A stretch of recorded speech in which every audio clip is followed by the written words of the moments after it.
tengo un periodista. Muy bien, ya estamos con la licenciada Rocío Galeano. Ella es licenciada en Comunicaciones y es representante del Fondo de Población de las Naciones Unidas acá en Paraguay. ¿Qué tal, Rocío? Gracias por venir. Así es, Carlos. Muy buenas noches a vos y a tu audiencia. Muchas gracias por este espacio. Pues sabes que cuando te escuché hablar sobre el tema de los jóvenes y los niños excluidos, más de 2 millones en Paraguay, una tercera parte prácticamente de la población paraguaya, 1 de cada 3.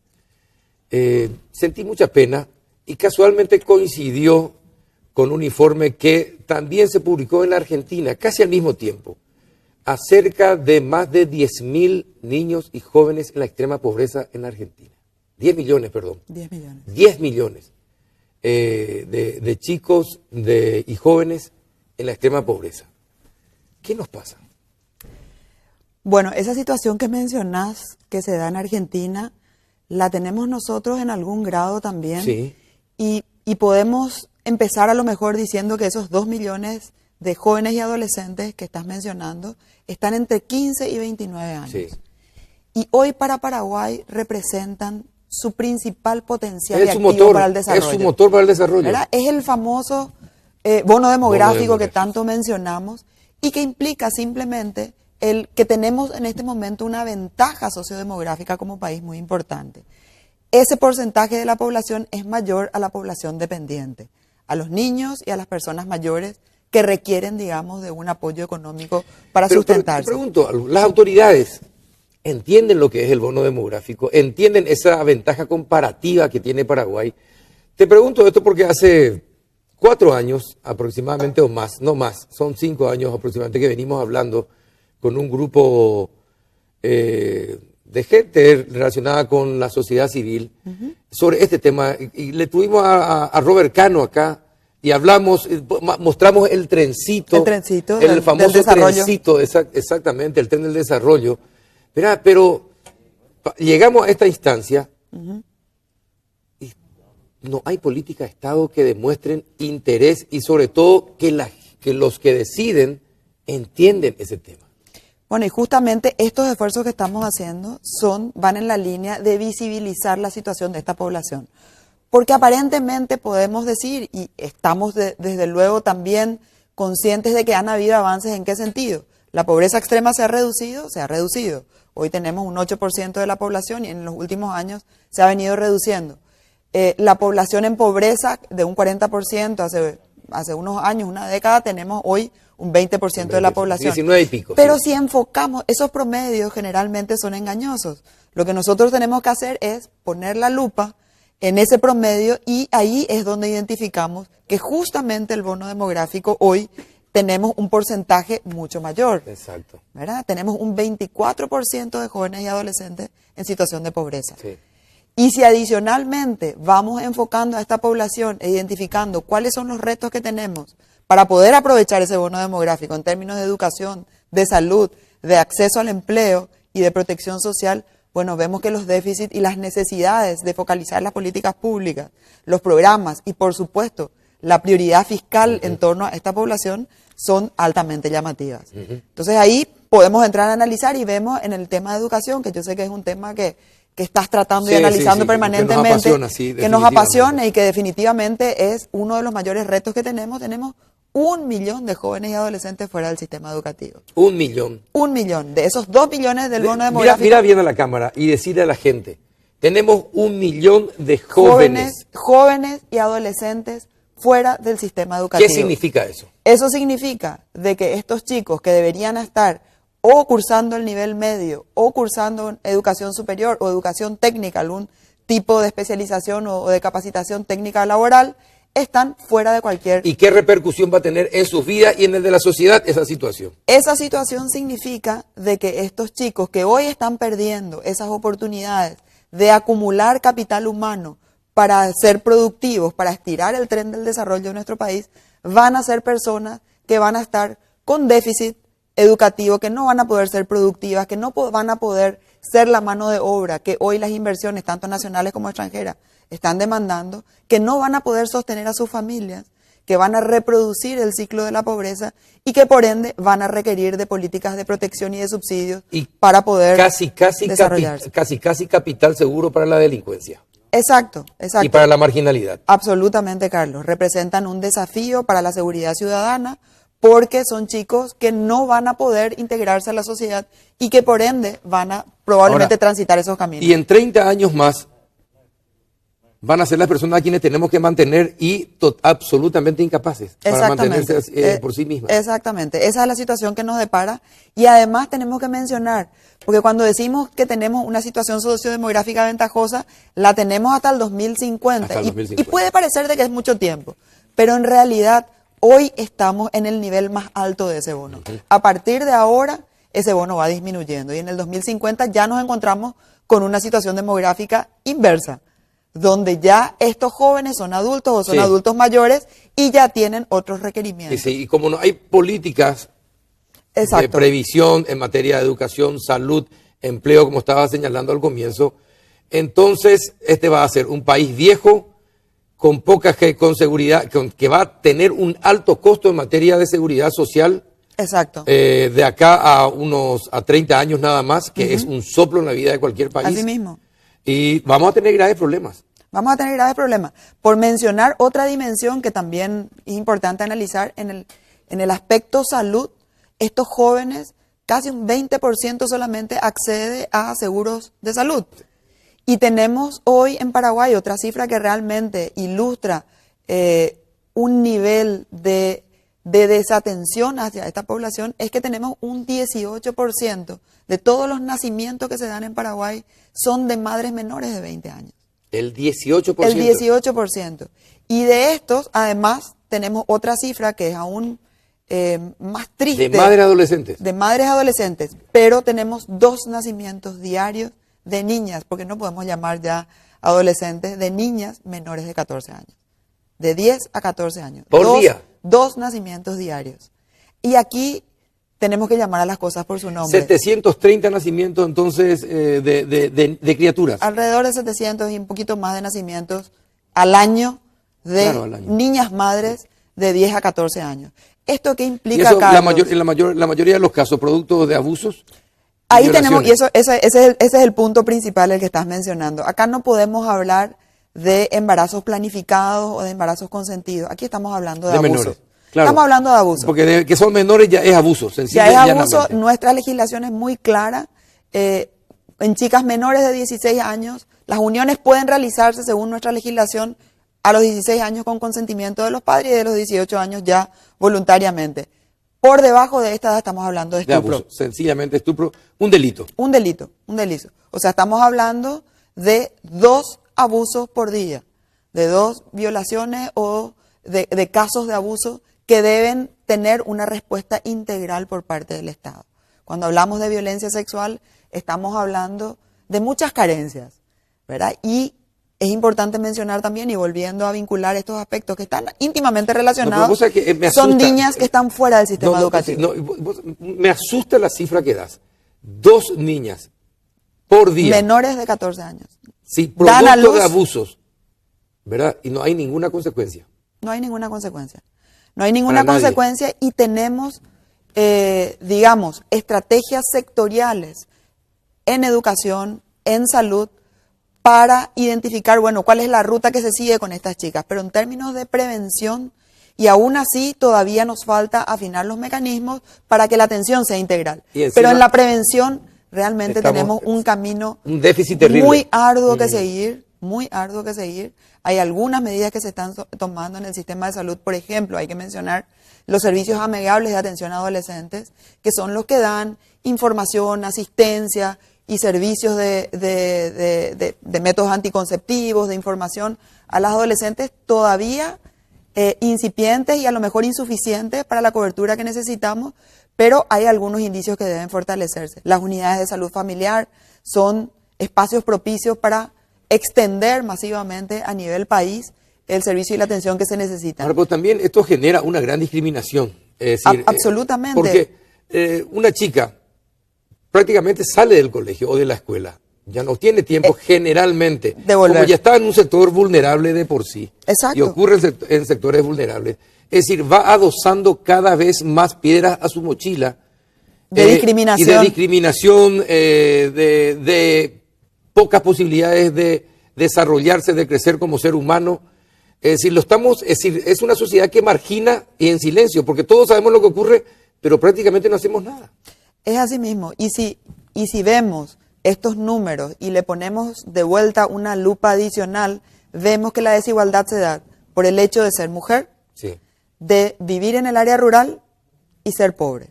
O sea, las más discriminadas, otra vez, en esta Son las que población, ya tienen menos son las posibilidades, mujeres sí. pobres y que viven en el área rural, y si son indígenas, aún más. ¿Verdad? Entonces, tenemos conocimiento hoy a través de este mapa de cuáles son los focos que tenemos que atender. Ahora, perfecto. Ustedes hicieron, me encanta el mapa que hicieron, ¿verdad? ¿Y a quién le dan?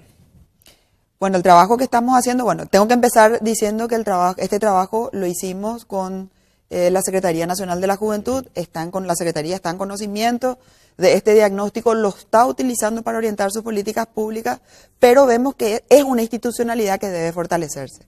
Totalmente. Que debe fortalecerse para poder actuar e incidir transversalmente en las áreas sectoriales, en los ministerios que tienen a su cargo la educación, la salud, la protección social, y que además, hay que decirlo con nombre y apellido, Claro. deben tener también una mayor prioridad a la hora de establecer las asignaciones presupuestarias. Exactamente. Y además, también hay que llegar a las gobernaciones, a las intendencias. Hay que llegar a las gobernaciones y a la intendencia porque son las que mejor conocen Exactamente. la realidad de sus jóvenes. Exactamente. Es muy distinto un joven que vive en el área rural que un joven que vive en un área urbana, a lo mejor marginalizada, o en un área urbana como podría ser la ciudad capital. Esto se puede viralizar, es decir, viralizar en el sentido de que se conozca a nivel país en todas las instituciones desde donde se puedan implementar algún tipo de políticas. Es nuestro interés, es nuestro compromiso como Fondo de Población de Naciones Unidas, lo estamos trabajando a nivel de los tomadores de decisión, con los ministerios respectivos,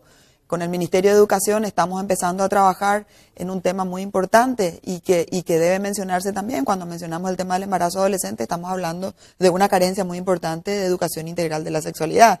Entonces, esto no basta con que el Ministerio de Salud haga su trabajo, debe enfocarse de manera integral en las familias, en el colegio, en las escuelas. Es que tiene que un compromiso social de todos. Debe ser de un las compromiso iglesias, social de todo. del gobierno, del Entonces, Estado. volviendo a tu pregunta, sí, estamos yendo al Parlamento, estamos yendo a los ministerios, estamos yendo a las organizaciones de jóvenes. Y Pero aquí te creo que hay un pregunto- aspecto importante. Pero te pregunto algo, ¿entienden o solamente te dicen, te dicen, en el Parlamento, Creo de que hay interés y quiero creer y estamos convencidos de que en este presupuesto 2017 tenemos que empezar a ver cambios en términos a la prioridad que se dé en términos reales presupuestarios. Pero también hay que apoyar en la implementación de los programas. No solamente la asignación de presupuestos es un primer paso, sabemos bien las limitaciones y las dificultades que existen en la ejecución. Y allí también es importante llamar la atención a los otros sectores. Aquí el sector privado tiene mucho que hacer. Tiene mucho Muchísimo que hacer. Cuando hablamos de oportunidades de empleo a los jóvenes, el primer empleo, el empleo juvenil, el sector juvenil, si la tasa de desempleo y subempleo a nivel nacional es del 5%, la mitad son jóvenes. Entonces aquí el sector privado es muy importante que ponga el hombro, que trabaje en conjunto con el sector público, con el Ministerio de Educación, para orientar la oferta, y con el Ministerio del Trabajo. Sobre todo educación, los Ministerios de Educación y Salud deben trabajar, pero... Y trabajo. También para la capacitación Sí, técnica también, laboral es muy importante. Entonces aquí el sector privado, la sociedad civil tiene una labor muy importante también en permanentemente estar llamando la atención sobre estos aspectos. Y creo que hay un sector que no podemos olvidar, que son los protagonistas. Aquí el protagonismo de los jóvenes, y me quiero dirigir especialmente a ellos, es muy importante. Hemos visto cómo las voces de ellos, organizadas se escuchan, orientan y de alguna manera presionan a la toma oportuna de decisiones. Empiezan a incidir. Empiezan a incidir. Entonces yo quiero alentar a los chicos a que se acerquen, a que se organicen, a que hagan escuchar su voz de aquellos temas. Ellos saben perfectamente, nosotros no necesitamos decir cuáles son los temas que a ellos les apremian. Ellos saben. Ellos han demandado educación vial, educación sexual, educación para la participación ciudadana y para la organización protagónica y que puedan demandar con una voz más organizada e integrada con los diferentes sectores. Entonces, creo que aquí los jóvenes y los adolescentes no necesitamos decir de que deben ocupar sus espacios. Ellos tienen un espacio. Ellos tienen un espacio que deben ocuparlo en los medios, con las autoridades, con el sector privado. Entonces creo de que hay un elemento muy importante. Hay otro caso que me preocupa del estudio, la mortalidad juvenil. La mortalidad juvenil. Los mayores índices están dados por accidentes Por eso. y homicidios. Accidentes y homicidios. Y ahí volvemos al tema de educación vial. Bueno, yo creo que el tema de las motos, de la conducción en estado de ebriedad, son problemáticas que nos hablan de jóvenes sin mucha autoestima, con un proyecto de vida debilitado, deteriorado, sin muchas expectativas, que vienen probablemente de ambientes familiares que viven esa misma falta de expectativas. Sí. Entonces aquí trabajar en la autoestima, trabajar desde las casas y desde el sistema educativo, volvemos al mismo tema, en la autoestima de los chicos y en la posibilidad de que ellos puedan visibilizar de que es posible avanzar hacia sus sueños, hacia sus proyectos. Pero es grave, vos sabés que es grave, porque hasta, hay veces que uno tiene ganas de llorar, por la impotencia que siente de no poder cambiar las cosas. Hace 10 años en este canal, 8 años en este canal, alertamos sobre los accidentes de tránsito. Hace 8 años. Y cómo va robando al país de gente joven con capacidad. Y cómo va postrando, cómo los accidentes de tránsito van postrando a jóvenes en la mayor capacidad de su vida para trabajar, los tiene postrados en las camas.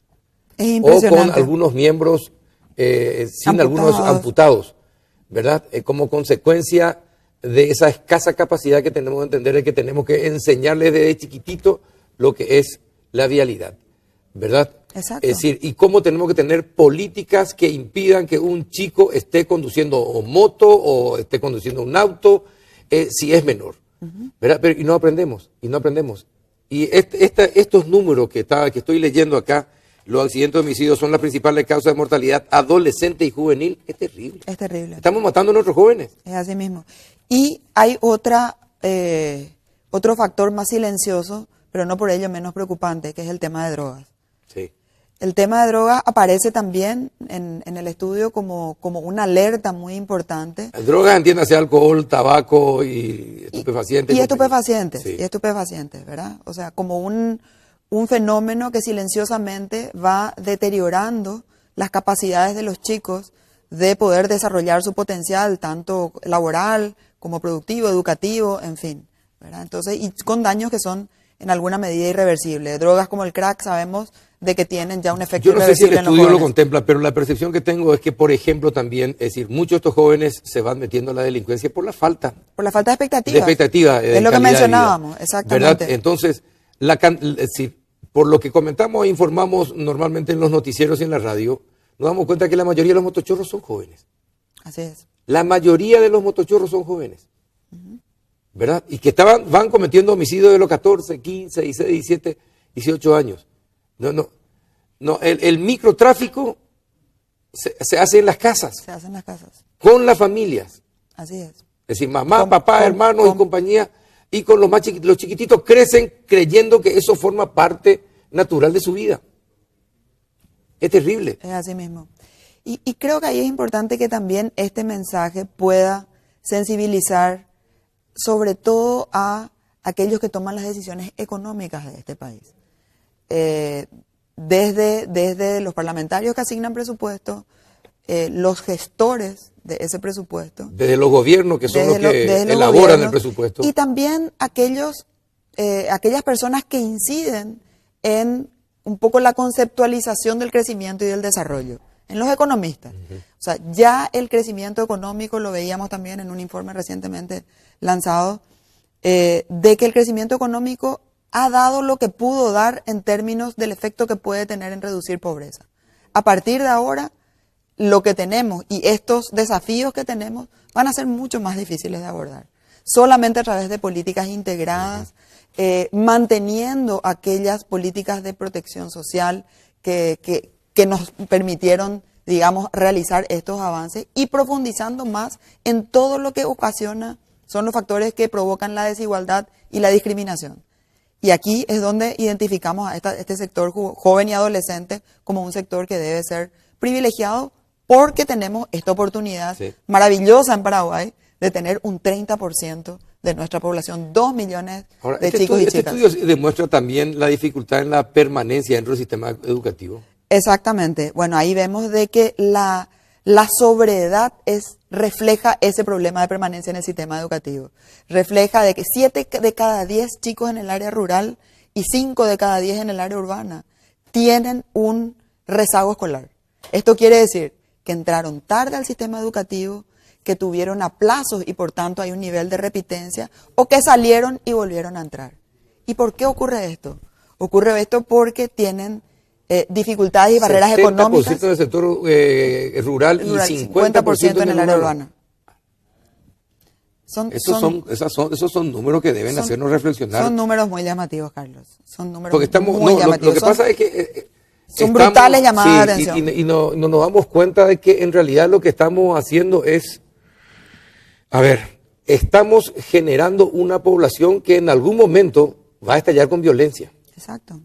Va a pasar lo que pasa en la favela, va a pasar lo que pasa en México, va a pasar lo que pasó en Colombia durante las décadas pasadas. Son chicos como muchos otros de nuestro país que tienen expectativas, que tienen sueños, que tienen inquietudes, que tienen toda la energía en esta etapa de sus vidas, que no pueden ser canalizadas porque no tienen las mismas oportunidades.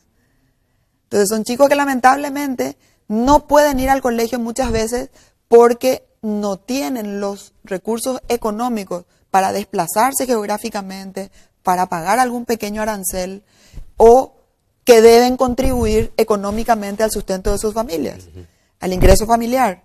Muchos de estas niñas, y aquí quiero focalizarme en las niñas, particularmente tienen que dedicarse a las tareas de cuidado de sus hermanitos menores, de ancianos o de algún familiar discapacitado que tengan en la casa. Casi el 40% de este trabajo está focalizado en las niñas. Y tenemos un 50% de la población que es hombre y un 50% que es mujer. Entonces estamos desperdiciando un potencial productivo y un potencial de desarrollo de nuestro país al rezagar a este porcentaje de la población. Pero no podemos ser tan ciegos, es decir, para no ver que estos últimos 15 años en nuestro país tenemos la mayor cantidad de jóvenes que pueda soñar un país para impulsar su desarrollo. Y lo estamos desperdiciando. Así es.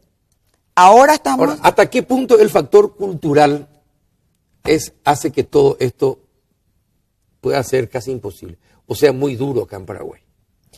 Y yo creo que una gran deficiencia que tenemos como país de planificar, de identificar estos aspectos y de poder tomar acciones en consecuencia y de generar consensos. Nos resulta muy difícil generar consensos porque acá necesitamos generar consensos con el sector privado, con la sociedad civil, con el gobierno, obviamente, con el sector público, y necesitamos a los 3 poderes del Estado. Entonces, una política fiscal es resultado de grandes consensos. La implementación y la definición de este tipo de programas de protección, de no discriminación, hay un montón de leyes que están esperando en el Parlamento para abordar estos aspectos. Te preguntaba esto del factor cultural porque como pones énfasis en el tema de niñas, de jóvenes, de mujeres. Definitivamente entonces, ahí tenemos un factor. Es también una cuestión de educación.